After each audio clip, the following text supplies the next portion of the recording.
The question is about the credibility of Europe. Europe should take a firmer stand on the Palestinian issue. Credibility from the perspective of our country's revolutions. If I go back to Tunisia, one of the peculiarities of our revolution is that it is built on a pillar of humanistic and universal values. We have these values. They are universally accepted within modern Tunisia since our first national independence revolution against French colonialism, and then the second revolution, the revolution of dignity, freedom, and social justice.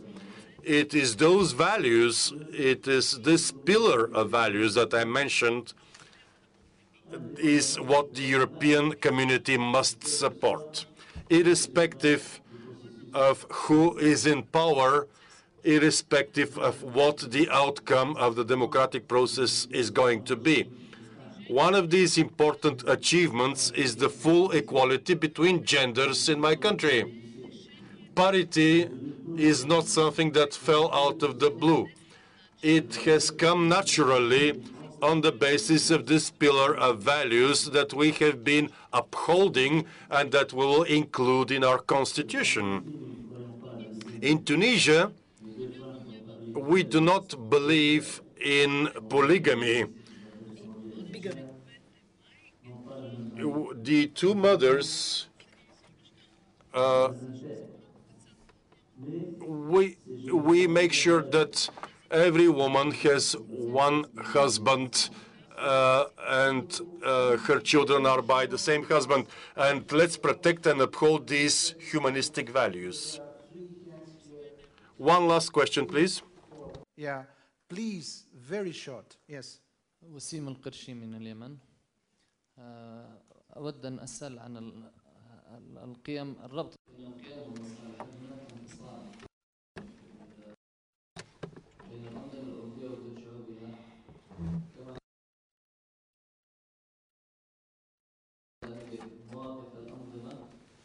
I'm sorry, I'm still waiting for the Arabic relay.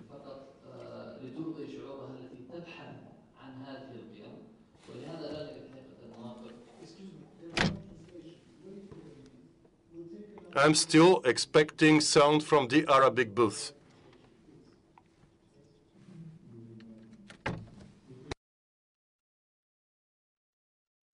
It's a question which might sound very Swedish, but it's having general connotation. In my ranking, the second biggest surprise in what happened in the Arab revolutions was after the Tunisian events, was the decision of Sweden to join the forces in Libya, which breaks something like more than 200 years of neutrality, maybe, correct me if I'm wrong, but still it was a very dramatic scene from outside the event. Can we see it as a sign that we are approaching a stage of a globalization in the political decisions as much as in the economy, somehow, when not only the most powerful United States will take responsibility for the world affairs through the Swedish experience, because it seems to me that Sweden is approaching as near to the Near East as never after the Vikings. This is my impression. Yeah. Yeah, the Vikings were also active in the area, but I think we could skip that part of the story for the moment. Yeah, but I think what was really unique was not Sweden. What was really unique in the Libya case was, of course, the Arab League. The fact that the Arab League took a decision that was so clear in the Libyan case made it possible for the Security Council to take its unique decision. That made it fairly natural for Sweden to take part, as we did in Bosnia, in Kosovo, in Afghanistan, based on Security Council resolutions. But it was really the Arab League that was the decisive event. And the Arab League, of course, now has the responsibility to also address what's happening in Syria. I mean, double standards is to a certain extent part of diplomatic life, I fear, but there are limits even to that. And the Syrian development is, of course, most disturbing, mildly speaking, now. Last three questions here, very short because we have only 5 minutes to end. Here, here, and here. First of all, do we have Arabic translation now? Yeah? الترجمة الآن موجودة قبل أن أعيد السؤال.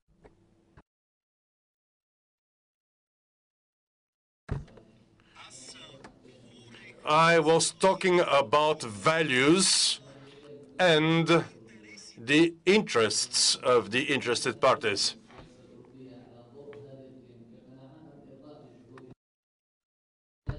What is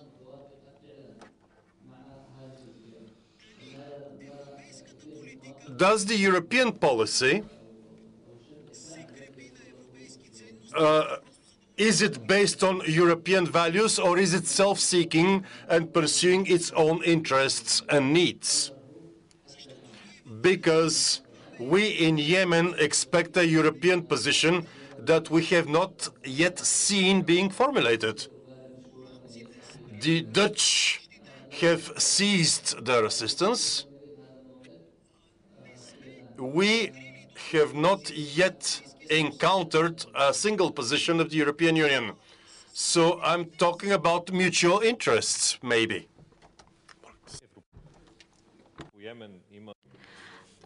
There is a very clear position on Yemen, which was formulated 2 or 3 weeks ago. There is a very clear EU position on Yemen. It has 3 very clear elements. One is actually owed to the role of the Yemeni students. The Europeans said that the President Saleh should yield the power, should step down, and this should be done on the basis of a plan which was developed by the Cooperation Council in the Gulf.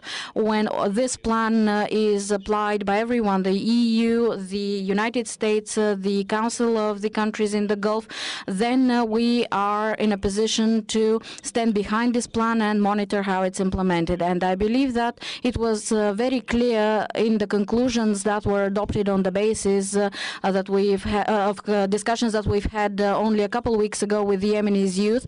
The European Union emphasized the special role of the students in the change in Yemen, because the opposition and the government are 2 sides, but there is a third party, and these are namely the young people who have gone out to the streets.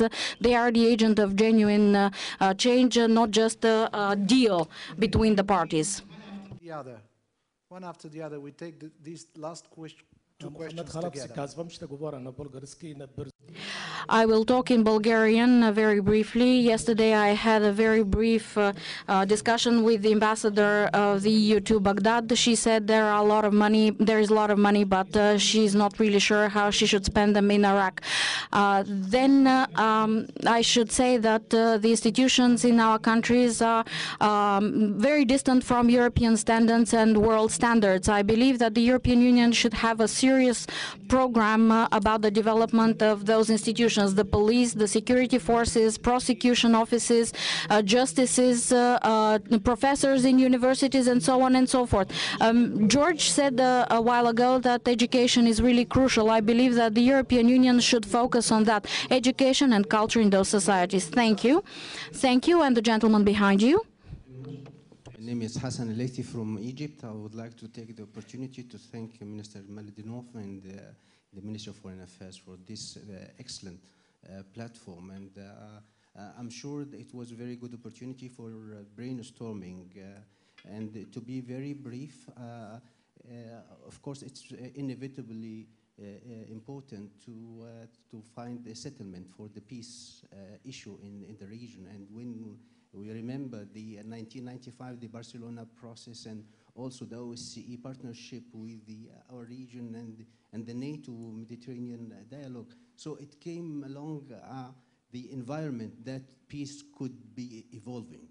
And so if peace is not reached, then we should not expect much. And I think it's very important to see the EU involved more actively to reach peace, not to maintain the peace process. This is one thing. And I believe in this transition, we should think of a new project that can link both sides, Europe and North Africa that can make those ideas very close to each other. I can see a very successful examples in those countries who joined the EU. So the acquis communautaire in itself managed to prepare those countries to be a successful member within the EU. And I can dream that a semi-acquis communautaire could be designed that can bring both sides in a very constructive way that can provide the reform for different sectors. Education is very important, the legal enforcement agencies are very important, and others, you know, so you cannot have a reform randomly. We should address all, so a comprehensive project of reform is needed. And I think the relationship between Europe and our region, particularly in Egypt, is inevitably important for both sides. Thank you. Thank you very much. This was a very good, we are reaching the final. И сега ще се опитаме да направим нещо. Now we will try to do something impossible. I will try the panelists to finalize this discussion by saying one word. Please pick one word that will be your end to this discussion. Said. Word which could sum up this discussion. You're unprepared. This is very good reviving of the old East Europe, the Arab world relations that had been sort of frozen in the post-communist era. And so I think this is a big initiative from the part of the Bulgarian Foreign Ministry and His Excellency the Foreign Minister, so I really appreciate it. And I think many of us who came from the revolutionary areas, hot area, have learned a lot, and we hope we can apply what we have learned. Mr. Amado, if you have to sum up with one word, which one word: cooperation. Without a strong cooperation, we could not work. Господин Младенов, вашата дума. Mr. Mladenov, a single word that summarizes is dignity. We have to help our friends in the Arab world to pass through that transition with dignity. The fact that, on the question, what's the European interest, what's our values, a neighborhood to the European Union based on our values is a core European interest. That applies to the East and that applies to the South. So our interest and the values go together. George Iskak, your word. I say my vision and my demand, and I'm waiting for the EU to change their strategy, and we are waiting. Waiting is your word. Mr. Krstev. I can only notice the word that nobody used, money. Благодаря ви за участие. Thank you for your participation, ladies and gentlemen. The most original thing that I'm able to say after those very interesting comments is that this discussion should go on.